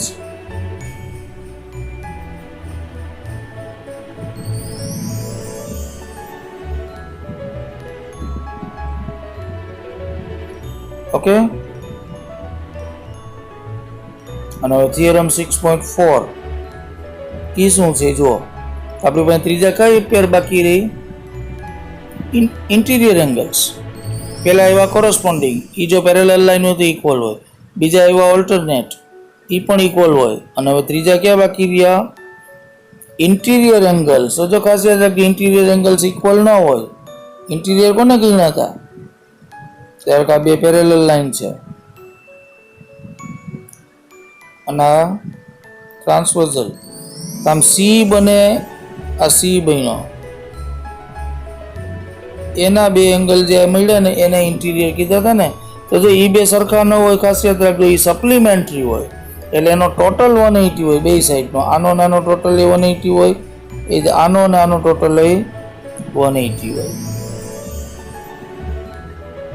ઓકે, તો થિયરમ 6.4, ઇફ આ ટ્રાન્સવર્સલ ઇન્ટરસેક્ટ ટુ પેરેલલ લાઈન હોવી જરૂરી છે. તો each pair of interior angles on the same side of the transversal is supplementary. એટલે એનો ટોટલ 180 હોય છે. એ બે સરખા ન હોય, ખાસ યાદ રાખજો. સરખા કોણ હોય? કોરસ્પોન્ડિંગ સરખા હોય, ઓલ્ટરનેટ સરખા હોય, પણ આ ઇન્ટિરિયર સરખા ન હોય. એટલે બે તમે સરખા ન લઈ શકો, પણ બેનો ટોટલ 180 હોય. એટલે લિનિયર પેર જેવું થયું ને. લિનિયર પેરના બે એંગલનો ટોટલ 180 હોય. એટલે અત્યાર સુધીમાં કેટલા રિઝલ્ટ મળ્યા યાદ રાખો. લિનિયર પેરના બે એંગલનો ટોટલ 180 હોય, સરખા ન હોય. પછી વર્ટિકલી ઓપોઝિટ એંગલ્સ હોય આવી રીતે. તે આપણે હમણાં આગલા થિયરમમાં પ્રૂવ કર્યું કે એ બે સરખા હોય. એટલે લિનિયર પેરના એંગલ્સનો ટોટલ 180 હોય, વર્ટિકલી ઓપોઝિટ સરખા હોય. પછી પેરેલલ લાઇન વચ્ચે જો કોરસ્પોન્ડિંગ એંગલ્સ આવતા હોય તો એ સરખા હોય. એ રીતે પેરેલલ લાઇન વચ્ચે ઓલ્ટરનેટ એંગલ્સ આવતા હોય તો એ પણ સરખા હોય. અને પેરેલલ લાઇન વચ્ચે આ ઇન્ટિરિયર એંગલ્સ આવતા હોય તો એ સપ્લિમેન્ટરી હોય, પાછા એનો ટોટલ 180 હોય. અને 6.5 એનું પાછું કોન્વર્સ છે. બરાબર. શું છે કે જો ઇન્ટિરિયર એંગલ્સનો ટોટલ 180 થતો હોય અથવા તો સપ્લિમેન્ટરી હોય તે બે લાઇન છે એ પેરેલલ હોય. ઓકે, એટલે બધા એંગલનું આવી ગયું કે આ સરખા હોય કે એનો ટોટલ 180 હોય એ બધું. અને થિયરમ 6.6 છે એ થોડુંક અલગ છે. એ શું છે? Lines which are parallel to same line are parallel to each other. એટલે બહુ ઇઝી છે ને. આમાં શું છે? Lines which are parallel to same line એટલે ધારો કે એક લાઇન લઈ લીધી, આની અરે જેટલી પેરેલલ હોય, ધારો કે એક પેરેલલ લીધી, આ બીજી પેરેલલ લીધી, આ ત્રીજી પેરેલલ લીધી, આ જે મેઇન લાઇન છે આપણી એની અરે આ બધી પેરેલલ લ્યો તો આ બધી અંદરો અંદર પેરેલલ હોય તો હોય જ ને. કારણ કે આ મેઇન લાઇનને પેરેલલ લીધી તો આ બધી ઇન્ડિવિજ્યુઅલી એ પેરેલલ જ હોય. બરાબર. એટલે એક લાઇનને પેરેલલ લ્યો, બાકીની બધી લાઇન તો એ બધી અંદરો અંદર પણ પેરેલલ જ હોય. એટલે આની અંદર આપણે એક જ થિયરમની પ્રૂફ કરવાની છે અને એ છે આપણું થિયરમ 6.2. આ લખ્યું છે આ ઓલ્ટરનેટ એંગલ વાળું કે ઇફ આ ટ્રાન્સવર્ઝલ ઇન્ટરસેક્ટ્સ ટુ પેરેલલ લાઇન્સ, બે પેરેલલ લાઇન વચ્ચે જો ટ્રાન્સવર્ઝલ પડતી હોય તો ઓલ્ટરનેટ એંગલ્સ ઇક્વલ હોય. આ ઇન્ટિરિયર નહીં લખો ચાલશે. હાલો, તો ગીવનમાં શું છે જે આપેલું હોય લખવાનું ને. તો ગીવનમાં આપણને શું આપ્યું? બે પેરેલલ લાઈન આપી છે આ, અને એમાં ટ્રાન્સવર્ઝલ પડે છે અને એને લીધે અહીં ઓલ્ટરનેટ એંગલ થાય છે. એટલું ગીવનમાં લેવાનું. એટલે ગીવનમાં શું આવશે? જો ટ્રાન્સવર્ઝલ PS, આ PS ટ્રાન્સવર્ઝલ છે of AB parallel to CD. આ પેરેલલનો સિમ્બોલ છે. AB અને નીચે CD હતી ને એ બે પેરેલલ લાઇન છે. આ PS છે એ ટ્રાન્સવર્ઝલ છે. Intersect AB and CD at Q and R, એટલે કાંઈ Q માં કટ કરે છે અને કાંઈ R માં કટ કરે છે. બરાબર. હાલો, આટલું થયું. અને પ્રૂવ શું કરવાનું છે આપણે? ઓલ્ટરનેટ એંગલ ઇક્વલ હોય. એટલે ઓલ્ટરનેટ ક્યાં થયા? એક તો BQ આમ Z બને ને, એટલે આ થયો BQR કહેવાય. અને આ થયો QRC, એટલે BQR અને QRC ઇક્વલ હોય. અને એવી રીતે આ બાજુ Z બનાવો. એટલે આ એંગલ થયો એ કયો થાય? AQR થાય ને, AQR એટલે AQR. અને બીજો આ થયો QRD, AQR ને QRD. આમાં એક પ્રૂવ કરશું, બીજું સિમિલરલી કરીને લખી નાખવાનું. ઓકે, હાલો, તો એની પ્રૂફ જુઓ. ટ્રાન્સવર્ઝલ PS આપી છે. PS ટ્રાન્સવર્ઝલ છે. Intersect parallel lines AB and CD at Q and R, તો ગિવનમાં આપેલું જ છે. હાલો, તો હવે PQA is equal two QRC એ કેવી રીતે લખ્યું અને જુઓ. PQA અને QRC શું કામ સરખા થયા? PQA એટલે આ થયું અને QRC એટલે આ થયું. તો આ બે શું કામ સરખા લીધા? તો કે કોરસ્પોન્ડિંગ છે. હમણાં આગળ જ આપણે જોયું થિયરમમાં કે કોરસ્પોન્ડિંગ એંગલ સરખા હોય એટલે એ અત્યારે અહીં તમારે લઈ લેવાનું, ટેકન ફોર ગ્રાન્ટેડ લઈ લેવાનું. એટલે PQA અને QRC સરખા થયા કોરસ્પોન્ડિંગ એંગલ. હાલ, એ રીતે બીજા સરખા ક્યાં લીધા? PQA અને BQR. એ કઈ રીતે સરખા થયા જુઓ. PQA અને BQR એટલે PQA આ અને BQR આ. એ બે સરખા શું કામ થયા? આ બે કેવા એંગલ છે? Vertically opposite. એટલે એ સરખા જ હોય એટલે સરખા લીધા. આગળ આપણે પ્રૂવ કરી લીધું આગલા થિયરમમાં. હાલ, એટલે PQA અને BQR એ સરખા થયા કારણ કે વર્ટિકલી ઓપોઝિટ છે. હાલો તો હવે તમે જો અહીંયા આની લેફ્ટ સાઈડ PQ है, આની લેફ્ટ સાઈડ PQ है, તો લેફ્ટ ઇક્વલ છે તો રાઈટ ઇક્વલ હોવી જોઈએ, એટલે QRC ને BQR સરખા થયા, એટલે BQR ને QRC સરખા થયા. બસ તો એ જ પ્રૂવ કરવાનું. જો ટુ પ્રૂવમાં BQR અને QRC સરખા કરવા હતા આપણે આ રહ્યું, એટલે આ રીતે પ્રૂવ થઈ જાય ને ઓલ્ટરનેટ એંગલ છે એ ઇક્વલ હોય. અને સિમિલરલી આ પણ પ્રૂવ કરી શકાય એમ લખી નાખવાનું. એટલે similarly it can be prove that AQR is equal two QRD. આ બીજું થિયરમ થયું. એટલે બે થિયરમ આવ્યા આ ચેપ્ટરમાં. અને હવે એક્સરસાઇઝ 6.2 છે, એની અંદર જે રિડ્યુસ્ડ સિલેબસ પ્રમાણે આપણે કેટલું કરવાનું છે એ જોઈ લો છે.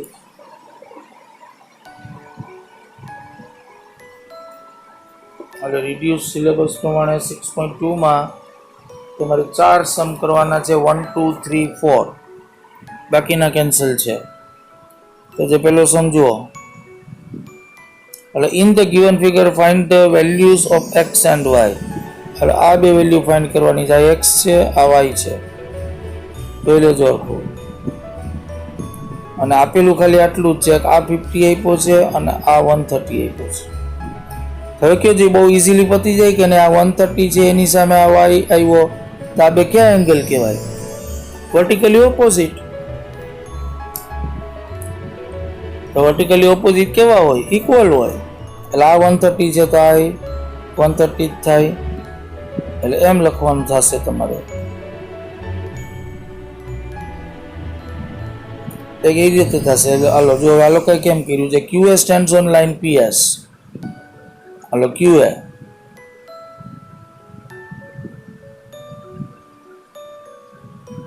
Q ક્યાં છે પણ?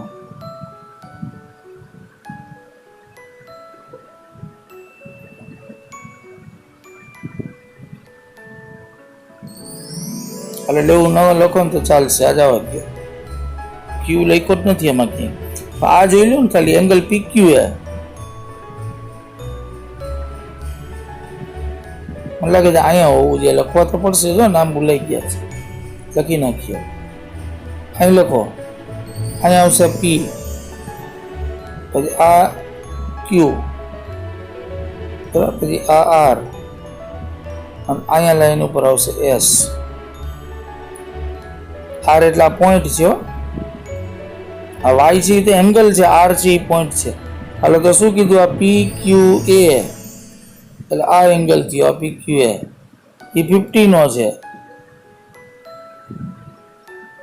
અને બીજો થશે AQR, એટલે એ આ.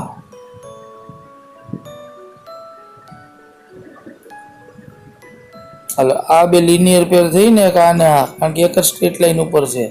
એટલે PQA અને AQR લિનિયર પેર થાય તો એનો ટોટલ 180 હોય. સમજ છે બરાબર? આ આખી લિનિયર પેર થઈ.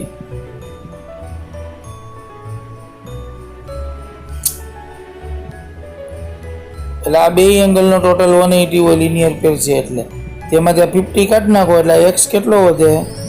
130. બહુ ઇઝીલી મળી જાય. બરાબર, આ રહ્યું, આમાં કરેલું જ છે ફિગર.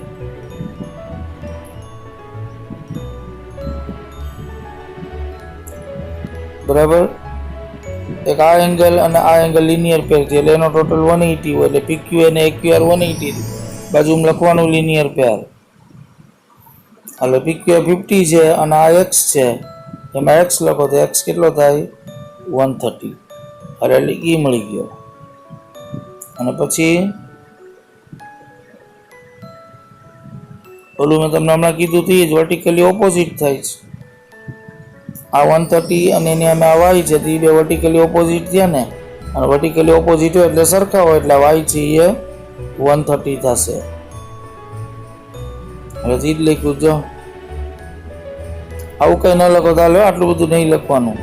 આ લાંબુ લાંબુ નહીં લખવાનું, સીધું આમ જ લખવાનું angle QRD is equal two CRS.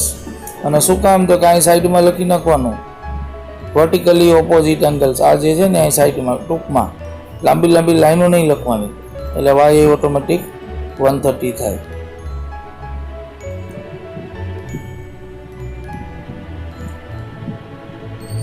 બસ એટલું જ પ્રૂવ કરવાનું છે. એક્સ ને વાય ગોતવાના, પછી આ કાંઈ નથી કરવાનું. લાંબુ કરે છે ખોટું. એટલે in the given figure if AB is parallel to CD, હાલો AB અને CD પેરેલલ છે અને CD ને EF પાછી પેરેલલ છે. એટલે y ઇઝ ટુ z નો રેશિયો આપ્યો છે. y એટલે આ એંગલ, z એટલે આ એંગલ, એનો રેશિયો 3:7 છે. તો આપણે x ગોતવાનો છે. ઓકે, હાલો તો કેમ થશે? જો AB ને CD પેરેલલ છે અને CD ને EF પેરેલલ છે, એટલે ઓટોમેટિક આ AB અને EF પેરેલલ થયું. હમણાં જ આપણે જોયું હતું ને, lines parallel to single line are always parallel. એ અંદરો અંદર પેરેલલ હોય, એટલે ટૂંકમાં AB અને EF પેરેલલ છે. કયા? AB અને EF. એટલે lines parallel to the same line એમ લખવાનું. એટલે શું થયું? હવે આ બેને જ ગણો ખાલી પેરેલલ. હાલો આ વટલી ભૂલી જાવ CD, અને આ ટ્રાન્સવર્ઝલ થઈ. તો શું થયું? જો આમ કહું છું, આ AB અને EF પેરેલલ ગણવાની છે, કારણ કે અહીં પ્રૂવ કર્યું. આને ટ્રાન્સવર્ઝલ ગણો તો શું થશે? આ X અને Z કેવા એંગલ થયા? ઓલ્ટરનેટ, એટલે એ બે ઇક્વલ હોય. એટલે આ X is equal two Z A alternate angles થયા. ઇન્ટિરિયર નો લખો ચાલશે, ઓલ્ટરનેટ એંગલ્સ. ઓકે, હાલો એવી જ રીતે આ AB અને CD ને પેરેલલ ગણો તો આ બે ક્યાં થયા? એ જો C બને છે, એટલે ઇન્ટિરિયર એંગલ્સ થયા એ બે. એટલે X ને Y હો, એટલે એ કેવા હોય? સપ્લિમેન્ટરી. ઇન્ટિરિયર એંગલ સરખા ન હોય. એટલે x + y = 180. આ ઇન્ટિરિયર એંગલ્સ આટલું જ લખો તો આ લાંબુ નથી કરવાનું. હવે એટલે શું થયું? જો એક રિઝલ્ટ મળ્યું, આ x ને z સરખા છે. બીજું મળ્યું x + y = 180. આ બે ને શિફ્ટ કરો તો શું થશે? x ની જગ્યાએ z મૂકી શકાય ને, એટલે x ની જગ્યાએ z મૂકો તો z + y = 180 થયું. z ને y નો ટોટલ 180 થઈ ગયો. પણ આ z અને આ y. હવે એનો રેશિયો તમને આપ્યો છે, y:z નો 3:7. એટલે y:z નો રેશિયો 3:7 છે. એટલે એ રેશિયો પ્રમાણે કરો તો અહીંયા 3 આવશે. y ની જગ્યાએ 3 અને આની જગ્યાએ 7.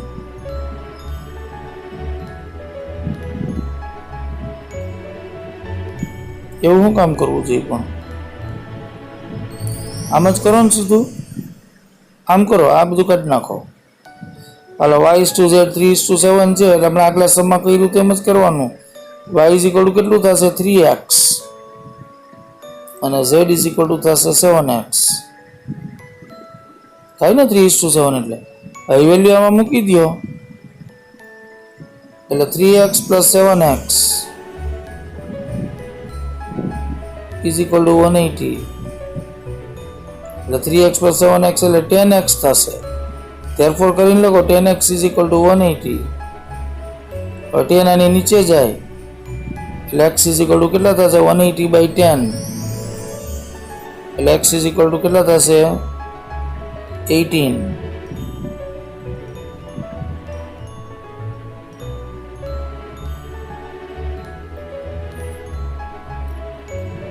હવે તો હવે આપણે ફાઇન્ડ શું કરવાનું છે?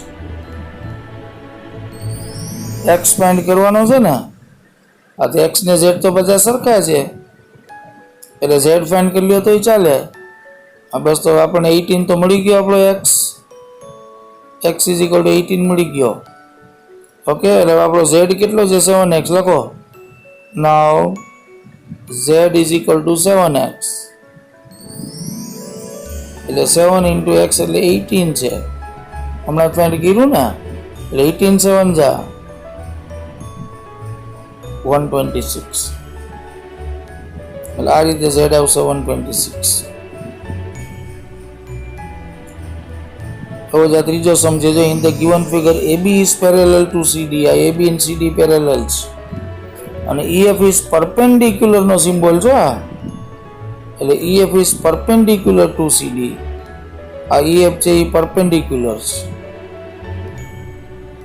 CD ને, એટલે આ 90 ડિગ્રી છે. અને GED ઇઝ ઇક્વલ ટુ 126.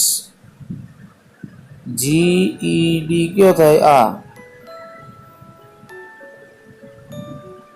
એ 126. તો ફાઇન્ડ AGE એટલે આ એંગલ ફાઇન્ડ કરવાનો છે. પછી એક GEF કરવાનો છે. આ GEF એટલે કયો થાય? આ GEF એટલે આ. પછી GFE એટલે આ. એ તો 90 છે, આ 90 છે એટલે. અને FGE આ બધા અંદર અંદરના જ છે.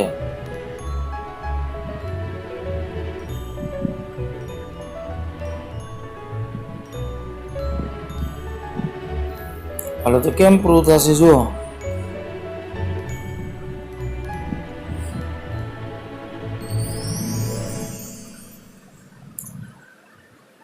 AB is parallel to CD. આ AB and CD પેરેલલ છે. લોજિક હલાવવાનું, આમાં કોઈ સ્ટાન્ડર્ડ મેથડ નથી. અને GE ને ટ્રાન્સવર્સલ ગણો. બે લાઈનની ઉપર પડે એટલે ટ્રાન્સવર્સલ જ કહેવાય. હાલો તો હવે એમાં શું થયું બોલો? એક આ એંગલ અને આ એંગલ એ ઓલ્ટરનેટ થયા કે નહીં? એટલે ક્યાં થયા? AGE અને GED. આ AGE એટલે આ અને GED એટલે આ. એ બે ઓલ્ટરનેટ થયા. અને ઓલ્ટરનેટ એંગલ્સ પાછા કેવા હોય? ઇક્વલ. એટલે AGE ને GED હરખા થયા. બરાબર. તો તમને GED તો આપ્યો છે 126. તો AGE ઓટોમેટિક 126 થઈ ગયો. એટલે AGE છે એ 126 થયો.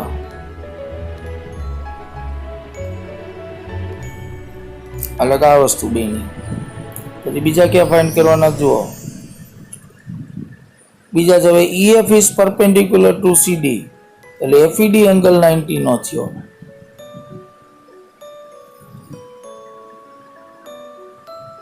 હાલો આ અને આ પરપેન્ડિક્યુલર જેમ આપેલું છે તમને આ રહ્યું.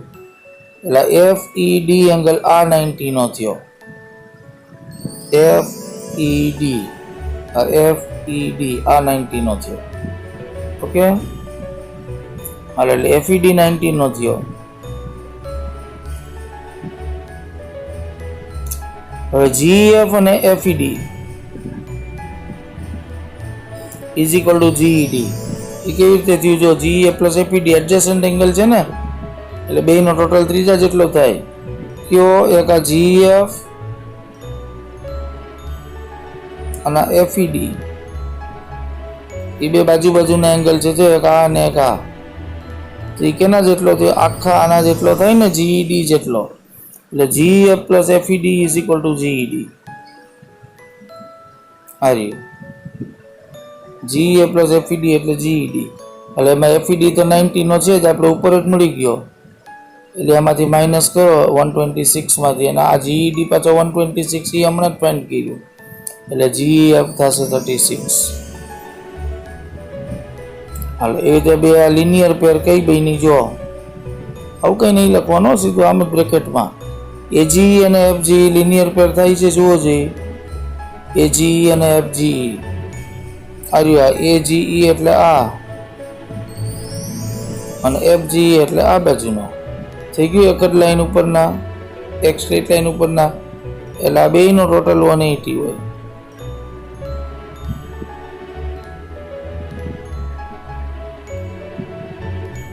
થઈ ગયું. એટલે AGE ને FGE નો ટોટલ 180. એમાંથી AGE 126 છે, આપણને ખબર છે, એ આપેલું છે. એટલે FGE મળી જશે 54. અને fourth, in the given figure PQ is parallel to ST છે. જો PQ એટલે આ અને ST એટલે આ બે પેરેલલ છે. અને PQR ઇઝ ઇક્વલ ટુ 110. આ 110 આપ્યો છે. અને RST 130, આ 130. તો ફાઇન્ડ QRS. એટલે આ વચ્ચેનો ગોતવાનો છે QRS. હાલો તો આમાં એક થોડીક કન્સ્ટ્રક્શન કરવી પડશે. એ કઈ છે? શું છે? Draw line RU parallel to ST. આમાં છે ને બે છૂટક એક આ ને આ પેરેલલ આપી છે, તો આપણે એક R માંથી એક લાઈન પેરેલલ લઈએ કે ને આ ST ને પેરેલલ હોય એવી. ST ને પેરેલલ હોય એટલે ઓટોમેટિક આને પેરેલલ હોય જ ને, કારણ કે આ બે પાછી પેરેલલ છે ઇન્ડિવિજ્યુઅલ. એટલે ડ્રો લાઈન RU એટલે શું થશે? હવે આ PQ એ ST ને પેરેલલ છે આપેલું છે, અને ST છે એ આ RU ને પેરેલલ છે, એટલે ઓટોમેટિક આ PQ એ RU ને પેરેલલ થઈ. બરાબર, એટલે એ લખવાનું, એટલે PQ is parallel to RU. Okay, હાલ હવે આપણે શું કરવાનું છે? જુઓ, કેને પેરેલલ ગણવી કેને ટ્રાન્સવર્સલ વિચારો. ST અને RU આ બેને પેરેલલ ગણો અને આને ટ્રાન્સવર્સલ ગણો, તો શું થશે? આ એંગલ અને આ એંગલ જેમ C બન્યો એટલે ઇન્ટિરિયર એંગલ થયા, એટલે એનો ટોટલ 180 હોય. એટલે આ 130 છે તો 180 માંથી કાઢી નાખો તો આ કેટલો વધે? 50. એટલે એ રીતે આ એંગલ તમને મળી જશે 50. ઓકે, એટલે ઇન્ટિરિયર એંગલ્સ થયો, એટલે 130 મૂકો એટલે SRU 50 નો મળી ગયો. એટલે એવી જ રીતે શું કર્યું આપણે? આ 50 નો મળી ગયો. એટલે હવે આને પેરેલલ ગણો.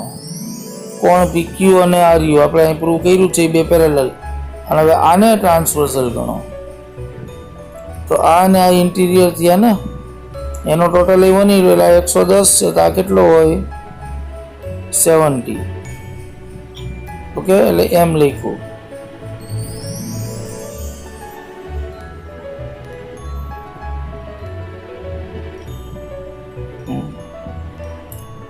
PQ and RU, QR is transversal. જો PQ and RU ને PQR is equal to QRU લીધું છે, ઓલ્ટરનેટ એંગલ. આ PQR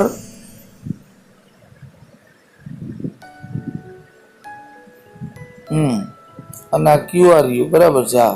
આ બે ઓલ્ટરનેટ એંગલ થયા, એટલે આ આખો 110 થયું. બસ તો બહુ ઇઝીલી મળી જશે. જો આપણે આ ખાંચો ગોતવાનો છે, આ એંગલ આપણને મળી ગયો ને 50.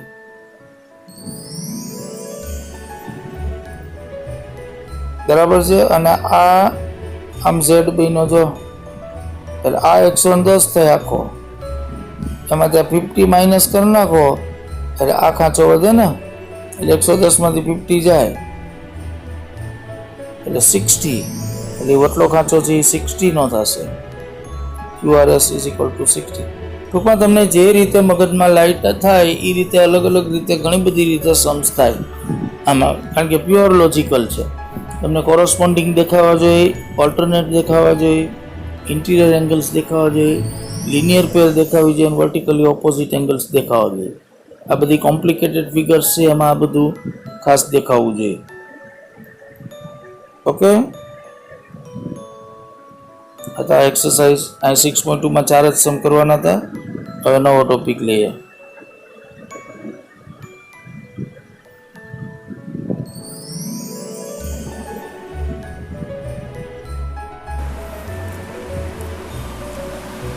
So now next topic is angle sum property of a triangle. હવે તેનું થિયરમ શું છે? Theorem 6.7. The sum of the angles of a triangle is 180. એટલે જે થિયરમમાં પ્રૂફ આપેલી છે એ થિયરમ ખાસ કરવાના, કારણ કે 100% પૂછાશે. આ ચેપ્ટરમાં આગળ બે થિયરમ આપણે કર્યા. એક વર્ટિકલી ઓપોઝિટ એંગલ સરખા હોય એ કર્યું, પછી એક ઓલ્ટરનેટ એંગલ્સ સરખા હોય એ કર્યું, અને આ કરવાનું છે આપણે the sum of the angles. કોઈ પણ ટ્રાયેંગલના ત્રણેય એંગલનો ટોટલ હંમેશા 180 હોય, ગમે એવો ટ્રાયેંગલ હોય. આ ત્રણ એંગલ છે એનો ટોટલ હંમેશા 180. ઓકે, હાલાકી પછી એક આ છે એક્સટિરિયર એંગલ ઓફ આ ટ્રાયેંગલ.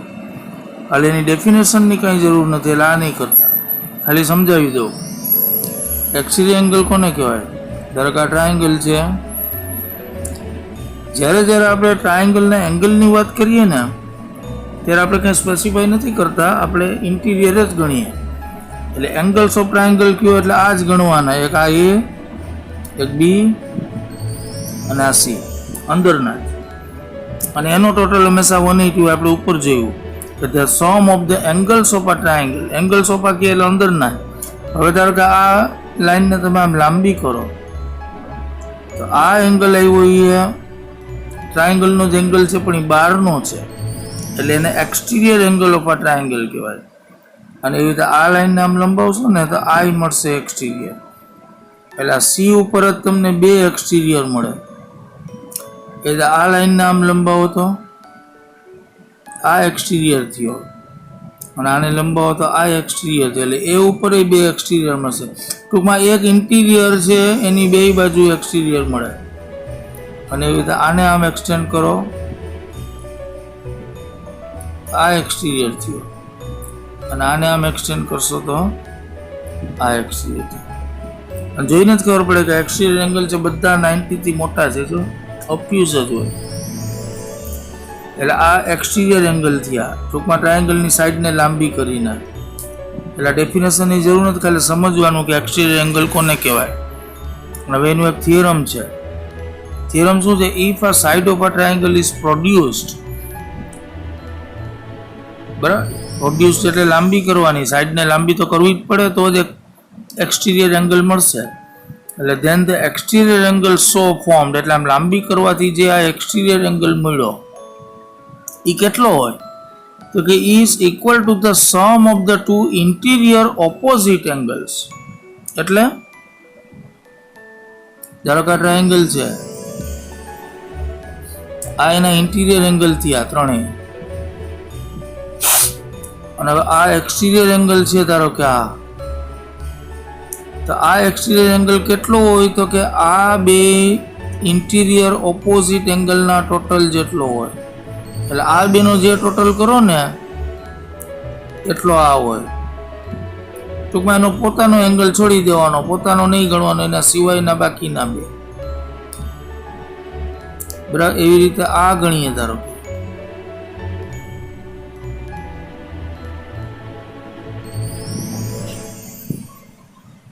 આ એંગલ એક્સટિરિયર એ આ બેના ટોટલ જેટલો હોય. ટૂંકમાં આના સિવાયના સામેના જે બે ઇન્ટિરિયર ઇન્ટિરિયર અંદરના આવ્યા ને એના ટોટલ જેટલો હોય.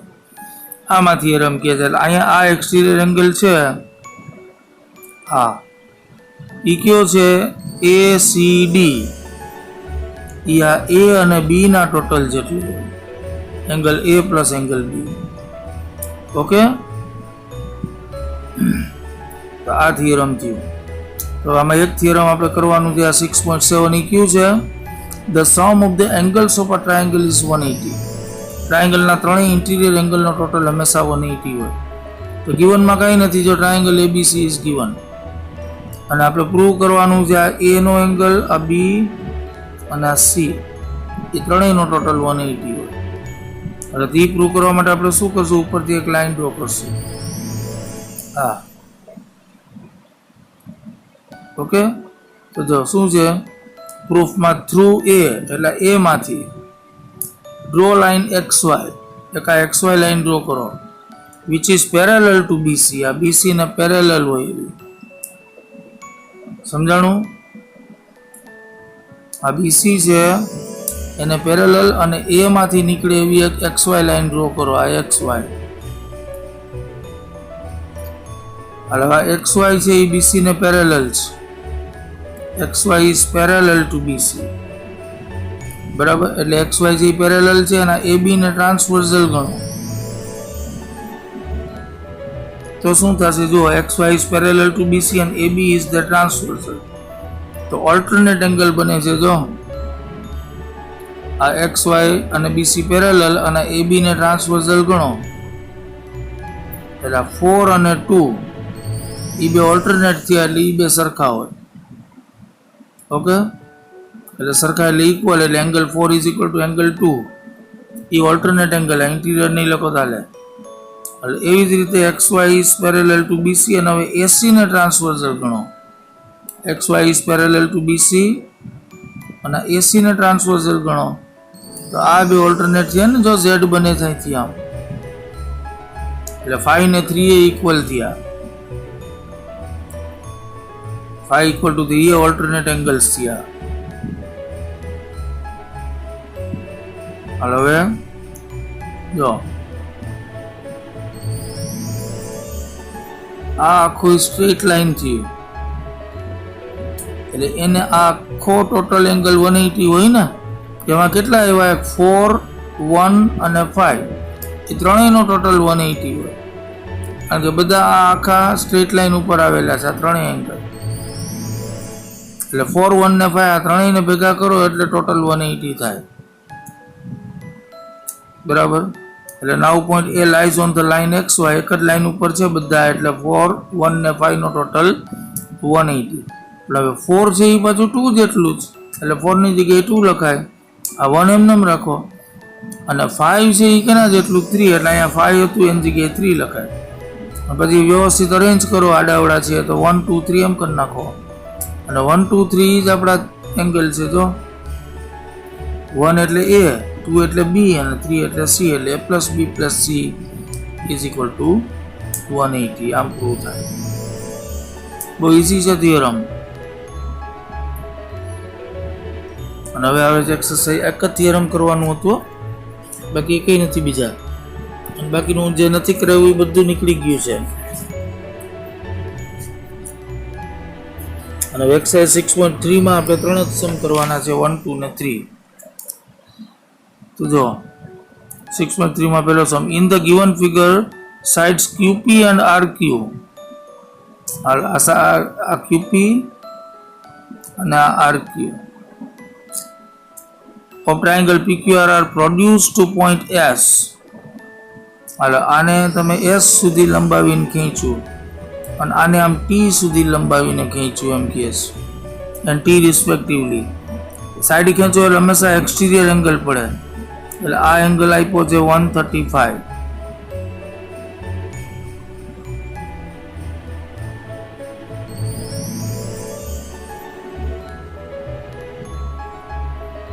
એટલે આ કયો એંગલ છે? SPR, એ 135. બીજો છે આ PQT, એટલે આ એ 110 છે, અને ફાઇન્ડ કરવાનું છે આ PRQ.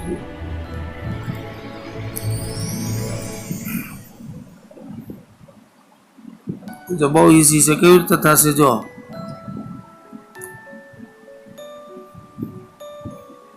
હાલ આમાં કઈ ખબર પડે છે કે આ એંગલ અને આ એંગલ એ આ એક જ લાઈન ઉપર છે, એટલે લિનિયર પેર થઈ, એટલે એનો ટોટલ 180 હોય, એટલે એમાંથી 135 માઇનસ કરો,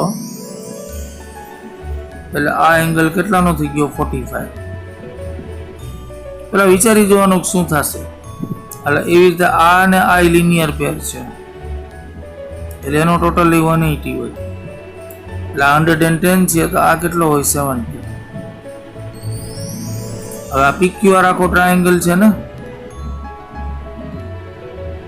એના ત્રણેય એંગલનો ટોટલ 180 હોય, એમાંથી 145 ને 70 છે, એટલે કેટલા થયા? 115, 115. આ તેમાંથી આ ત્રીજો મળી જાય ને, ત્રણેયનો ટોટલ 180 હોય, એમાંથી આ 2 માઇનસ કરી નાખો, એટલે આ એંગલ કેટલાનો થશે? 65 નો. એમ સમ કરવાનો છે.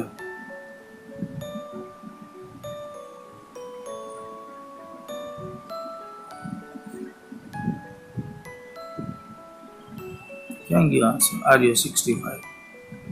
ઓકે, એટલે એ રીતે આખો સમ થશે. એટલે તમને સમજાયું એમ જ.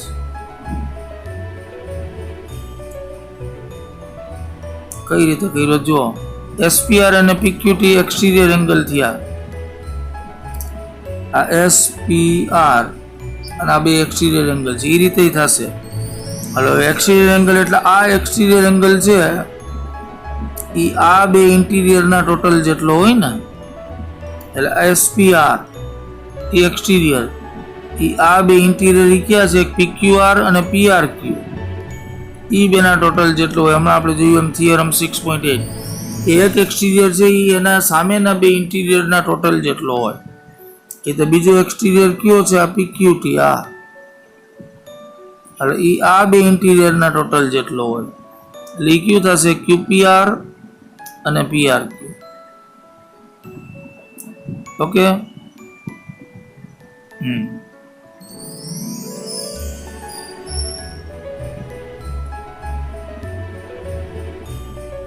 હાલો હવે PQR plus PRQ is equal to 135. એ કેવી રીતે આવશે? જો PQR કારણ કે SPR આપેલો છે ને 135 એટલે આજ મૂક્યું જો PQR પ્લસ PRQ એટલે SPR છે એટલે PQR પ્લસ PRQ SPR કેટલો થયો? 135. અને એવી રીતે અહીંયા PQT 110 છે એટલે આ બેનો ટોટલ 110 થશે QPR પ્લસ PRQ. આ બેને એડ કરો, આ બે ઇક્વેશનને એડ કરો તો શું થશે? આ PQR plus PRQ plus QPR plus PRQ left side is equal to 135 plus 110 right સાઈડનો ટોટલ. તો શું થશે? હાલો આ PQR અને QRP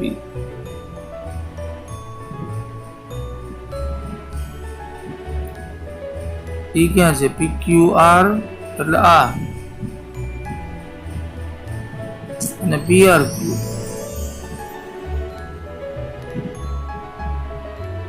ને PQR પ્લસ QPR. PQR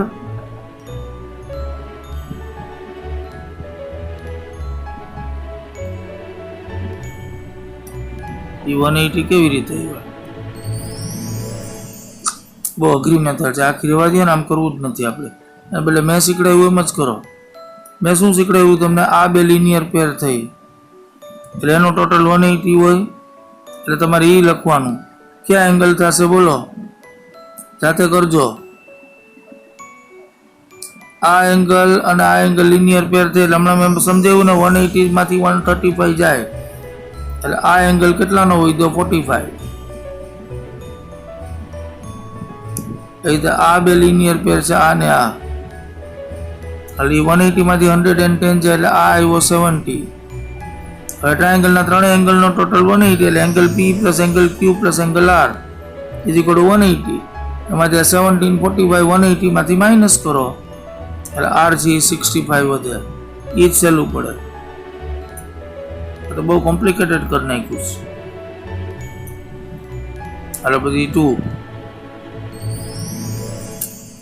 હાલ આમાં in the given figure angle X is 62 છે. હાલો આ 62 આપ્યો છે. XY Z 54 જે XY ને Z હોય એટલે આ આખો 54 Z સુધીનો. If YO and ZO are the bisector of XYZ. એટલે બાયસેક્ટર કોને કહેવાય? એંગલ બાયસેક્ટર એટલે આ એંગલ છે ને ધારો કે એમાં એક્ઝેક્ટ વચ્ચેથી લાઈન રે એવો દોરવાનો કે આ બે અડધા અડધા થાય. બાયસેક્ટર એટલે સરખા થાય એટલે આખો એંગલ ધારો કે 60 છે તો આ 30 થવા જોઈએ એને બાયસેક્ટર કહેવાય. બાયસેક્ટર એટલે સરખા ભાગ થવા જોઈએ એટલે આ છે ને એ બાયસેક્ટર છે. એટલે હવે શું થશે? જે આ આખો કયો છે 54 નો એમાં બાયસેક્ટર અહીંથી નીકળો એટલે બે 27 ના થયા ને હાફ 54 ના અડધા અડધા એટલે આ આખો 54 છે એટલે આ બે અડધા અડધા થાય કારણ કે આ બાયસેક્ટર્સ એટલે 27 થયા. અને એવી જ રીતે આ બાયસેક્ટર્સ આ આખો એંગલ ખબર નથી એટલે એના અડધા અડધા હમણાં ખબર નહીં પડે.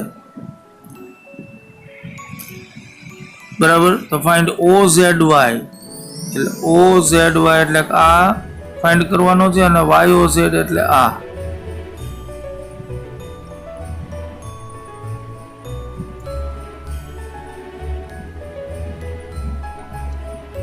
હાલો તો જો શું થશે? પેલા તો આ આખો ટ્રાયેંગલ લ્યો આ એટલે એમાં આ 62 છે આ 54 છે તો ત્રીજો મળી જાય. ટોટલ 180 હોય એટલે એ લખ્યું છે એંગલ X પ્લસ XYZ અને પ્લસ આ એક્સ ઝેડ વાય એટલે આ બાજુનો, એ ટોટલ 180 છે એઝ પર થિયરમ 6.7. ટ્રાયંગલના ત્રણેય એંગલનો ટોટલ 180 હોય એટલે એક્સ આપ્યો 62, એક્સ વાય ઝેડ 54 છે. આ ત્રીજો મળી જશે ને, એ કેટલાનો આવ્યો 64, એટલે એક્સ ઝેડ વાય આખો 64 છે. તો એ મળી ગયો. આ બાયસેક્ટર છે એટલે આ 64 ના હાફ થાય ને 32 32, એટલે બે કટકા મળી ગયા 32 32. એટલે Y O N Z are bisector એટલે એનું અડધું કરી નાખવાનું, ઓ વાય ઝેડ એટલે 27 થશે. એ ક્યાંથી, મેં હમણાં જ કીધું તમને, ઓ વાય ઝેડ એટલે આ એ 27 થાય કારણ કે આખો 54 છે, એટલે ઓ વાય ઝેડ છે એ 27 થશે અને ઓલી બાજુનો 32 થશે. એટલે હવે શું થયું જો, હવે આ અંદરનો ટ્રાયેંગલ લ્યો આ, એટલે તેમાં આ મળી ગયો 27, આ મળી ગયો 32, તો એ નાનો ટ્રાયેંગલ જ છે, એના ત્રણેય એંગલનો ટોટલ તો 180 જોઈએ, એટલે ત્રીજો મળી જાય આ 27 ને 36 બે માઇનસ કરવાના 180 માંથી, બરાબર. એટલે ઓવાય આ ત્રણેયનું ટોટલ 180, એમાંથી 27 અને 32 એ માઇનસ કરો એટલે 121 આવશે. અને third sum, in the given figure if AB is parallel to DE, આ AB અને DE બે પેરેલલ છે. ઓકે, આ એંગલ 35 છે, આ 53 છે, તો ફાઇન્ડ કરવાનો છે DC, આ ફાઇન્ડ કરવાનો છે.